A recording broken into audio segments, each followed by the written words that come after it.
The Emirate of Dubai has a unique recent history. Though the area has been settled for thousands of years, it wasn't until oil was discovered in the 1960s that Dubai became a megalopolis for the world's rich and famous. The Emirate also offers extremely relaxed tax laws in order to tempt international business moguls. Today, it is the go-to destination for anyone with a business idea and money to burn. Today, we're counting down the top 10 richest people in Dubai.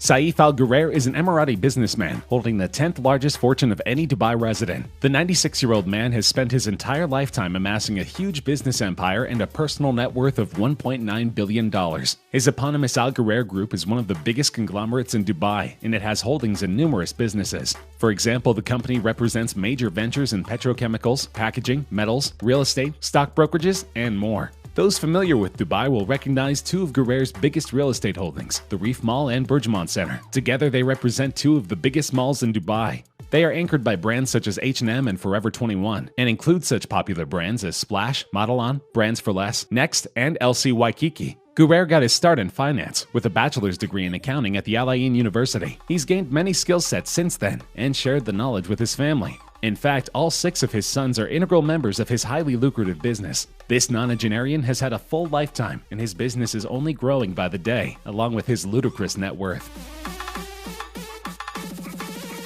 Hussein Sajwani is a real estate mogul with numerous holdings all over the Middle East and elsewhere. He is the chairman of Dubai-based luxury real estate developer Damac Properties, which he founded in 2002. And for Sajwani, business was in his blood. Both his parents were successful entrepreneurs. His father was a trader with a shop at the local souk, selling watches, Parker pens, shirts, and goods imported from China. Sajwani obtained a government scholarship and attended a medical college in Baghdad. After his first year, he left for the US and attended the University of Washington, where he studied industrial engineering. Sajwani's first job was as a financier for Abu Dhabi Gas Industries. From there, he started a catering business that worked exclusively with wealthy clients. This is where he learned that Dubai was an up-and-coming destination, with money to be made for the newly rich. He now owns a real estate conglomerate with unbelievably lavish offerings in London, Dubai, and Paris, among others. These include a golf course designed by Tiger Woods and managed by the Trump Organization, luxury apartments with interiors by Italian fashion houses Versace and Fendi, luxury villas styled by Bugatti, and the Versace-branded Aiken London One Tower.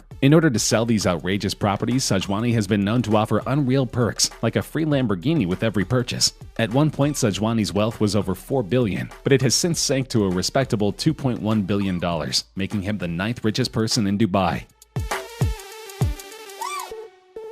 Abdullah Futtaim is a remarkably wealthy businessman who grew up in Dubai. He built a multi-billion dirham fortune through selling Toyota cars, franchising global brands such as Zara, IKEA, Toys R Us, and Hertz, as well as setting up shopping malls like Dubai Festival City and Cairo Festival City. His massively successful Al Futtaim Group has holdings all over the world, including in Kenya, Japan, and Morocco. In fact, Forbes said Al Futtaim's conglomerate was so large and profitable that it could account for up to 15% of Dubai's gross domestic product. That means that Futtaim is worth a considerable $2.5 billion, making him the 8th wealthiest person in Dubai, and he is not shy about flashing this wealth around the city. In 2010, Al Futtaim reportedly bought a yacht from the late Russian oligarch Boris Berezovsky. The oligarch ordered the yacht at Lursen for an amount of 150 million euros. When Berezovsky ran into financial difficulties, he failed payments on installments, and the construction of the yacht was delayed. Ultimately, Futtaim helped him out of his financial troubles, and can be seen sailing the yacht all around the Gulf Emirates. Add to this a fleet of sports cars, and you have the raw materials of a serious luxury portfolio.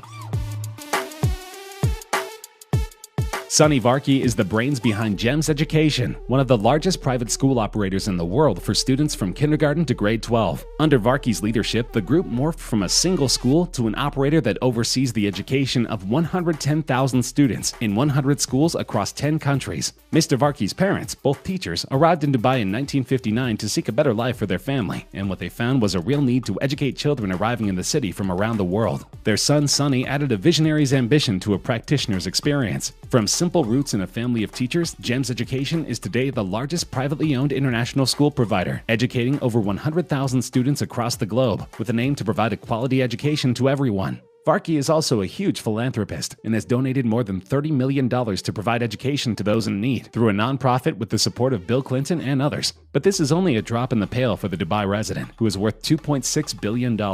In addition, Varkey has signed the Giving Pledge and has committed to donate his full fortune over the course of his lifetime. Dr. Bavagutu Raghuram Shetty set foot in the sands of UAE for the first time back in 1973 in underdeveloped Abu Dhabi. This was the beginning of the journey to care for more than 1 million patients and a never-ending commitment to bring healthy habits to the region. It all began with a few dirhams in his pocket, a degree in clinical pharmacy, and an insatiable hope and ambition. The Indian-born businessman started the company Neo Pharma when he was a young man, but this was only the first of his many ventures. He then founded UAE Exchange with the intention of finding a way for Emirates citizens to send money back to their respective home countries. These are enormously profitable, but his biggest asset is London-listed NMC Health, one of the UAE's largest hospital chains. With numerous investments all around the world, BR Shetty is worth $2.6 billion, and his fortune is growing every year, and he doesn't spend his caste wealth on himself. He supports a number of medical facilities around the world, including the Special Care Center in Abu Dhabi and the Cancer Foundation run by Pakistan Prime Minister Imran Khan, among others. Mickey Jagtiani is another Indian business magnate with an empire in Dubai, but his story is particularly international. Jagtiani was born in Kuwait and moved back to India with his family. He did his schooling in Madras, Mumbai, and Beirut before moving to London, where he joined an accounting school from which he eventually dropped out. Here he worked as a taxi driver until the death of his brother. At this point, Jagtiani moved to Bahrain to take over his brother's business that he turned into a baby product shop. When the Gulf War struck, he moved to Dubai, where he founded the Landmark Group. Over the years, the Landmark Group expanded into fashion, electronics, furniture, and budget hotels in the Middle East and Southeast Asia. It employs around 45,000 people and has more than 1,000 stores across the Persian Gulf region, Middle East, and India. Unlike other Dubai billionaires who are close with the Trump administration, Jagtiani's company suspended sales of all Trump-branded products in its stores after the U.S. president made anti-Muslim remarks during his election campaign. The Buddhist magnate's wealth has fluctuated by more than $2 billion in the past 2 years, but he is currently worth more than $3.5 billion, making him the 5th richest man in Dubai. Continuing the prolific trend of Indian men who moved to Dubai in search of greater opportunity, Ravi Pillai had a string of failed businesses in India and Saudi Arabia before he finally took the plunge to the wealthy Arab Emirate. Pillai received an MBA in his hometown in India, and though he failed many times, this knowledge served him well as he launched RP Group, a major Emirati conglomerate and one of the biggest employers in the Middle East, with over 70,000 employees. Pillai has expanded his business to other countries, including United Arab Emirates, Qatar, and Bahrain, and has interests in construction, hospitality, steel, cement, and oil and gas industries. This business offers Pillai a one-way ticket to a luxurious lifestyle. He has homes all over the world, including a penthouse in Trump Tower in Pune City. He spent an absolutely unbelievable $7.5 million on his daughter's wedding. The wedding was organized by the production designer who worked on the film Bahubali. This makes it one of the most expensive weddings in history. But the cost of the wedding was negligible to Pillai, who has a net worth of over $4.3 billion. By now, you may have noticed a trend. M.A. Yusuf Ali was born in India, but made all his riches in the United Arab Emirates. He is the chairman and managing director of Lulu Group International, that owns the Lulu hypermarket chain worldwide and Lulu International Shopping Mall. With an annual turnover of $7.4 billion globally, Lulu Group International employs the largest number of Indians outside India. All of this translates to a $4.4 billion fortune, the third biggest in Dubai. And Ali has many toys, from luxury cars to helicopters, but he is also renowned for his philanthropy. Yusuf Ali is very closely involved in many social, charitable, and humanitarian activities, both in India as well as in the Arab states of the Gulf. Recently, the Lulu Group joined hands with Dubai Cares and adopted schools in Gaza and Nepal.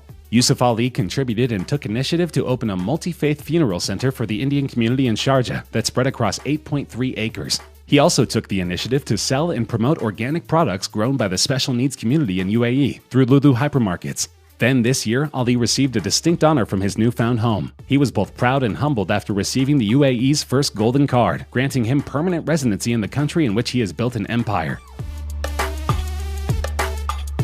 Perceptive viewers will notice that we already had an Al Ghurair on our list. That is because the second richest man in Dubai, Abdullah Al Ghurair, is the cousin of the 10th richest man, Saif Al Ghurair. The mega-billionaire founded Mashreq Bank in 1967, one of the UAE's leading banks. He remains chairman, and his son Abdulaziz is CEO. He is also the founder of Al Ghurair, a United Arab Emirates-based family-owned conglomerate. It owns the UAE's largest flour mill, a commodities trader, a water company, an animal feed producer, as well as hotels, apartments, and a Dubai shopping mall. He also has stakes in the National Cement Company, among many other ventures. Like every other billionaire on the list, Ghurair has his hands in numerous businesses around the emirate. They earned him a $5 billion fortune, and though his net worth has been as high as $8 billion, he still commands respect around the UAE. His lifetime of hard work has cemented him as the second richest man in Dubai. No easy feat in a city that values opulence above all else. That's my nigga. Majid Al Futtaim is the richest man in Dubai, with an astounding fortune of $6 billion. His eponymous business, usually shortened to MAF, has $10.6 billion in annual revenues and is making more every single year. MAF owns and operates 12 hotels and 22 malls, including Mall of the Emirates in Dubai and Mall of Egypt in Cairo. As of 2015, the holding company worked in 13 countries, including UAE, Lebanon, Egypt, Saudi Arabia, Oman, Bahrain, Kuwait, Qatar, Jordan, Pakistan, Iraq, Armenia, and Georgia. Unlike some of his Emirati rivals, Futtaim focuses on entertainment, such as cinemas and concerts. This diversification helped boost his portfolio to new heights. He also has a stake in the fashion world, with exclusive licensing rights for fashion brands such as Abercrombie & Fitch,